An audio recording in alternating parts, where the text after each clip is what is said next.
tunaomba watu ambao wamepata alama ya juu wasaidike. Nilisoma katika shule ya St. Basil Lurambi Primary School na nikapata pointi 68 na saa hii sina mbele wala nyuma. Tafadhali naomba mnisaidie. Mimi mamangu aliniacha nikiwa miaka 3 kwa sababu nilikuwa na severe financial problems. Up to now sijaimjua. Hiyo yote imekuwa nikishikilia tu ndani yangu, lakini nimejaribu niwezavyo. Mimi kifedha nimekuwa na changamoto sana. Haswa tangu nilipopata ajali. Hapo nilikuwa kibaruani. Baada ya kupata ajali, baada ya kupona, kurudi kwa kibarua chenyewe nikapata kimeisha. Hapo mwanangu amefanya bidii katika masomo yake hadi akapata alama 68 kati ya kutoka kwa 72.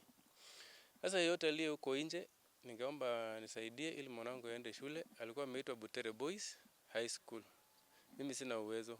Hadi leo ni tarehe ya 16 ya mwisho, isemekana namna hivyo.